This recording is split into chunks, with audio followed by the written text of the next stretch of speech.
Brown chicken, brown cow. Brown chicken, brown cow. Brown chicken, brown cow. Brown chicken, brown cow. Brown chicken, brown cow. Brown chicken, brown cow. This is fun. Brown chicken, brown cow. Brown chicken, brown cow. Hi, I'm here with Dante Demoan for the Brown Chicken Brown Cow podcast. This is Heather Woodford.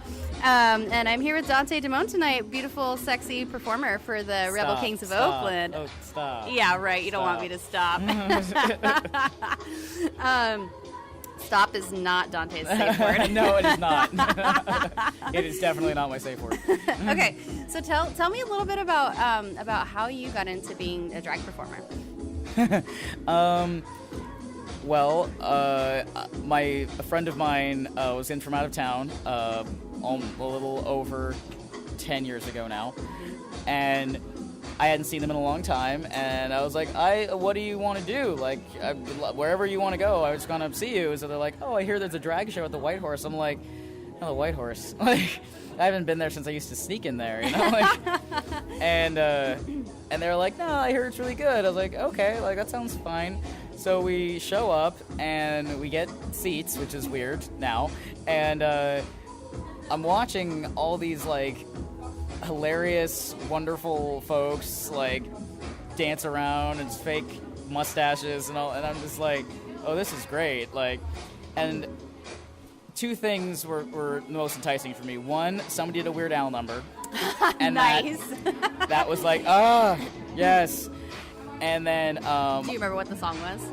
I do not. I remember the second show I went to, they did one of Weird Al's Christmas numbers, and I was like, no, this is perfect. This is good. Yes.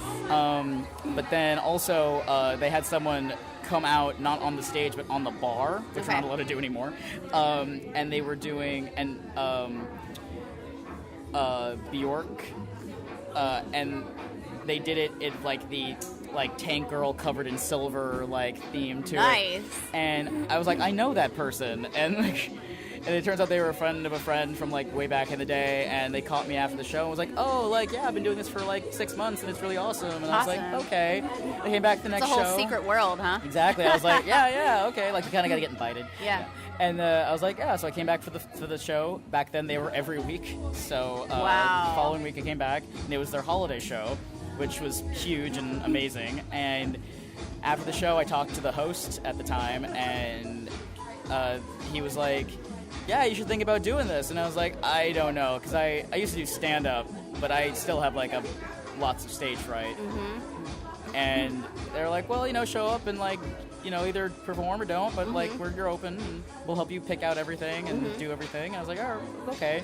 So I thought about it, and I had planned on moving to Portland months later, maybe half a year later, and I was like, if I can do something like this until I leave, I think I can feel confident enough to finally move away from my hometown and be on my own.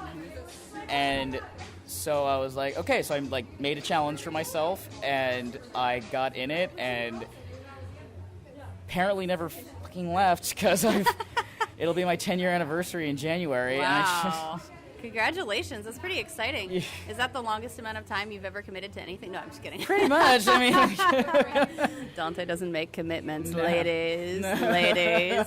I make too many commitments. It's usually my problem. Oh, I see. Okay. That's quite a story. Yeah. So, is the group that performs here is Rebel Kings of Oakland? Was that the same? Is it historically been the same group that you've been with? It's always been a drag king show primarily. Back in the day, the show was called the East Bay Kings Club, which was started by Tommy Salami, and it was a great show. It was a very different feel of the show, but it was still very fun drag king. We had a theme song that everybody clapped and sung along to at the beginning, and it was that Drak sounds King amazing. Bar. I feel like I got ripped off. I never got to see that. Yeah, whenever we have a show where we have some older performers show up for some stuff, we will ask and we'll play the song. For my 10-year anniversary, I'm asking all of my old kings, even the ones that don't live in the state anymore. If you can get here in January, to come out and do the anniversary with me and do it the whole old, so.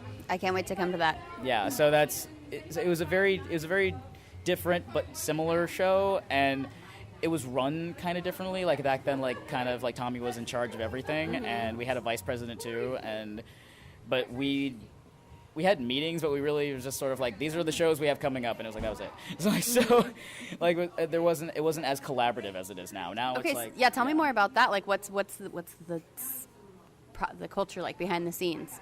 I mean, like, there's a core group of us, like 5 of us, who really kind of actually run everything and make decisions and end up doing out-of-town shows and figuring out, like, merchandise and money and what we're doing in the future and things like that. And then we have, like, other folks who show up and like perform and like are not even like guests. We have like special guests that show up from out of town, but then we have like people who show up and we're always like, you know, Virgin and New King encouraging, like, if you want to perform, come and perform. Like, I think I might know somebody who wants to perform with you, but I'm not going to say their maybe. name. Like, maybe the one we've been trying to drag on stage this whole time. Yeah, so that was that an intentional pun? Dragging Yes, them on stage? exactly. I like that.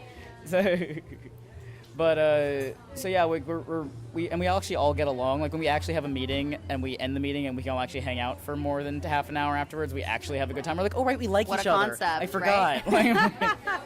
So, like, before it would felt very kind of like we all liked each other and we all enjoyed each other, but it felt like very like we're here for a purpose. And now it's like, we're here for a purpose. How you doing? Like, We're here for a purpose and we're also here for fun. Right, kind of thing. exactly, Cool. yeah. That's pretty cool. So it sounds like you really lucked out with this group of folks. oh yeah, like some of my best people, and like a few people that are in it now I've known for way longer than I've been doing drag, and it just feels more like family and like ridiculous fun than like, you know, like, this is how we take this shit seriously. And I was just like, Well, very cool. I think that's, I mean, just as somebody who's been an audience member, I feel like that really comes through in the show. Like, I can tell you guys just like love each other and you have a good time, and it's very humorous and lighthearted. And I don't think that I, until I first saw my first drag show, which was Rebel Kings, along with other folks performing at Women's Weekend last year, I did not know anything about it, and I was just like, whatever, people wearing clothes, dancing, that sounds not awesome. But then I saw the show and I was like, this is amazing. This is like indescribable. It is hot. It's way hotter than I thought it would be. It's amusing. It's way more amusing than I thought it would be. So anyway, it's been a really good experience. But I can, like, the culture of your guys' group totally shines through. So. yeah, like every drag show you go to is going to be a little different, especially like the difference between like a king and a queen specific show, Sure. or even just like any show that you go to is going to be like a vastly different feel to it, and not like bad or good, just like it's going to be a different kind of show. Sure, And that's makes even sense. based on, even if we have a different host, like the show feels a little bit different. So Sure. it's like it's Yeah. like you never quite know what you're going to get, but you have a better feel of like what kind of show you want to go to. So I love it. Thank you. Okay, so I just want you to know that maybe you know this. I don't know if you know this or not, but I did crowdsource some questions. And I crowdsourced some questions via social media. I saw that, yeah. You did? I didn't see what got picked, but I did. Dante is creeping my Facebook. Just Just kidding. a little. Well, so one of the questions that we got is, and I feel like that this will sound a little bit familiar to you, because I think I might have asked you this question in a different format in a different time in our lives. But why are you so cool? Is one of the questions I got. I'm so not. That's I'm a giant nerd. I'm not. I play cool really well. It's kind of like I play like being really nice really well, but like I'm actually a really grouchy kind of guy. Like just many years of customer service. Like, but So you're really good at performing, and that could mean many different things. Exactly. It could be performing in a show, performing coolness, performing friendliness. Okay. I compartmentalize my life like a lot, so I Okay. kind of have a different hat or a different mask for everything that I have to do. So That sounds like a whole like skill set that could be taught. And we've got all these other awesome. No, it's all good. We've got all these other awesome kings and other folks like coming by to talk to Dante, and it's really fun. You could just we tell family everybody guys loves are each like, other. hey, how you been? So people want to know also. On a related note, is it hard to be so awesome? That's sort of a similar question. How can a person? You sort of touched on this, but also our show is you know, we have listeners everywhere, but we're based out of Sacramento, and this is a Bay Area show. Right. But in general, how could a person become a drag king? I mean, people don't necessarily have to join a show. Like you can like many of the kings that I know are just individuals and sort of like float around. And if there's a drag show around to be had, then they do it, and it's Free and it's- agents, huh? Yeah. Cool.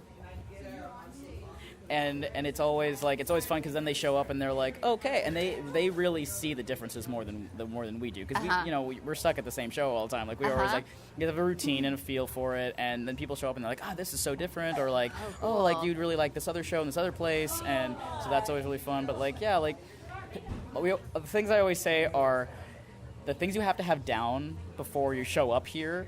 Pick a song that you can actually lip sync. Preferably if you can sing it by yourself without the music on, you are fine.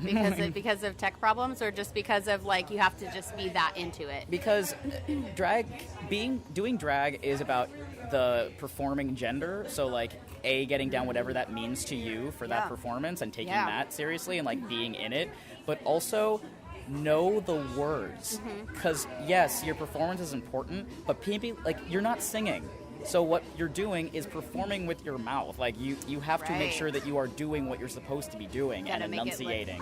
Visual. Okay, cool. I like that. Yeah. So then once people get those two things down, you just suggest that they kind of just become a drag groupie and get to know people, and then, I mean, for any, like how do you get in? I say the same thing to people who like to, or like, how do I get into the kink scene, or how do I do this? It's always like, like the best thing to do is volunteer. I love it. Volunteer, get to know people, see what people are doing, like watch behind the scenes, get tips that way, because like it kind of desensitizes you to how like, because it seems like daunting to do something new, to perform or to do anything, but if you're around it enough, it's not as scary. Awesome. And it also like you start to trust other people and see what they're doing, and then you can sort of pick your own thing that's not stomping on somebody else's toes. You know, like. That makes a lot of sense too. Yeah. Okay, thank you. I feel like folks are pretty curious about that, so I'm glad you shared some insight on that. Let me see if I have anything else that I wanted to ask you. Oh, I was you sort of might have answered this, but I want to know what you think the most fun thing is about doing drag. I think the most fun thing about doing drag is watching my friends look like idiots, honestly. like I met the guy, y'all can't see this, but the guy who is practicing right now, I met that motherfucker at my second drag show that I ever did, which was the first anniversary of the drag show. So no pressure. And they had been doing it for like 8 months. And they were still like, they're like, oh, I still try to throw up every time before I do a show. I still get nervous. There's a mop bucket in the back. And now they're like one of my besties, and I just watch them dance around like a dumbass. And I'm like, I love this so much. Like, also once you've been doing this long enough, you have to find new material. Because everyone comes in thinking they're the first one to think of doing Justin Timberlake, and it's like, you're not. You're definitely There have been 8 not. other people that have done this number, and we try to not do each other's numbers at all. Right. It's kind of a faux pas. Like, if you know that someone does a particular kind of song, or does a particular band a lot, or does a song, you don't do it. Okay. At least not in the same city, not in the same place. Getting some insider information here, folks. Like, it's just about respect and like not overdoing somebody else's stuff. But like listening to new things, like I've always loved Weird Al, but like I have never had more parodies and covers of songs on my computer. I think that's the most of what I have now is just random ass covers of stuff, and it's hilarious, like the kind of stuff that people send me or that I'll find now searching YouTube or on different Pandora stations on random trying to find new stuff, and I'm like, ooh, that's a good one. Like, so that's kind of a fun pursuit. Like it's kind of the lens you have on music now is like, is this going to be a good drag song or not? You do not listen to music the same way ever again. You only see what would I do with this? Or, oh my god, this person should do that number. Nice. That's the only way you hear it anymore. Which is kind of frustrating, but... Because I'm like, I can't just enjoy this. It's like you've seen how the sausage gets made, kind exactly, of? yeah. Okay, I like it. I wonder if that's a good pun to leave off on, is the see how the sausage gets made. We're about to see. Yeah, I'm super excited. So we're about to watch the show / perform in the show. But, I do have a couple more questions really quickly. Somebody wanted to know, where can I get a good binder? Well, this makes me I normally sound like a grumpy old man. It's a lot easier than it was back when I started doing this. When I was your age. Right. Okay. Drag is also a gateway drug for trans folks. A lot of the guys I know now were totally, like, Drak Kings when they got here. They were just like, they identified as women, they, whatever, and then, like, they saw themselves in the mustache, and it's like, Never going back. And a lot of them are now, like, transition. They've been on T for forever, like, so it's... so there's that. So binders become also like something you get used to, and then it's like, oh, I just now do this all the time. Sure. But there's a lot of places online. There's even places online now where you can get where people donate their old ones, like after top surgeries, and like. So it's a lot easier than it was. Like when I put in binder back in the day, it came up with like back to school stuff. Yeah. Like that's what would come up. And then for like about 6 months, it was like the binders full of women, right? Exactly. And then, yeah. Yeah. You're like, no, there are not women in these binders. We're men, anyways. Yeah. Back like when there weren't ones to buy that were like the more comfortable like tank top style ones. I used to go to Target and get like those belly bands, like the elastic belly bands, and pop those around because. The back tape in the day, is really it's almost like depression era shit that you had to deal with. Well, anything was better than the tape. The that stuff is bandage, just ace bandages are awful. Yeah. But yeah, like that was what I used to do, and now it's like easy. I like gave all my binders to different drag performers after I had top surgery. So yeah, and folks might so you did just mention your top surgery, and people might be I'm not into outing people, but folks might notice that your voice is pretty masculine sounding. So can anybody do drag? Does it matter what genders you're assigned at birth and how you want to perform? Does not matter at all. When I started, I had already been. I've identified it as male since I was 16. So like it was not a like thing to like, oh, I want to do this. I want to like basically embody and do all the fun things that I couldn't do when I was a kid. Mm-hmm. So like I get to jump up and down and play air guitar and like dress up and like what I like basically because nothing fit me like my dad's clothes and like so that was what the outlet was for me. And like we have like also like straight girls who have done this show for years who don't date women and just hang out in gay bars and do drag, and like it doesn't matter who you are or what you want to do, you can do your version of what that gender is to you. So it doesn't matter what your gender is assigned at birth, your biological sex, who you're attracted to, who you date, who you fuck, who you don't date, which gender you want to perform, you can do any of it. Do what you want to do. Feminine, masculine, David Bowie, you can do all the things. Yeah, I mean, some people, like I tend to identify more as a faux king than a drag king because, like, I identify as male, and so, like, there's faux queens, faux kings, drag queens. A friend of mine, Jesse Ring of Fire, once wanted to do, like, he's like, I don't really want to do like a drag king thing because I'm man, but I don't want to do a drag queen. Is there like a non-gendered version? And so he came up, I don't know if he's actually coined it or not, but drag ace was an option. Oh, I love it. Like asexual type of ace? Mm-hmm. Okay. But like agender sort of. Right, or a drag jack was another option that we was kicking around for a while. Drag so jack. like, listen to all these terms, folks. We're learning new things. HethreBeth is learning things. I mean, that isn't even like, that's just like something that was kicking around for a while. So like, you can be whatever you want. Just come up with whatever you're going to do. Like, you're the only one that can label you. So like, I like it. Okay, well, that's very cool. Thank you. I feel like this has been very informative and also very fun. Are you looking forward to your number? I am looking forward to my. What you're doing tonight? I'm in 3 tonight. You're doing 3 tonight. Yeah. No wonder you wanted to do the interview before the show. Yeah. So you can go to bed, grumpy old man. Yeah, it's been a long awesome. week. Okay, so last thing I want to ask you about is just how can folks find out about the Rebel Kings? We have a Facebook. We technically have a website, but there's nobody really manning it at the moment. But yeah, we have our Facebook is the easiest way to get a hold of us.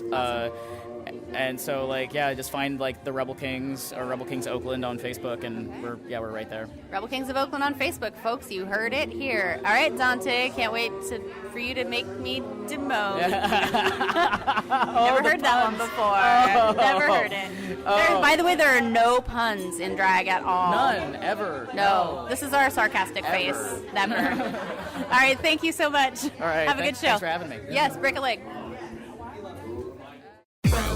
Brown cow, brown chicken, brown cow, brown chicken, brown cow, brown chicken, brown cow, brown chicken, brown cow, brown chicken, brown cow. This is 40. Chicken, brown cow, brown chicken, brown cow.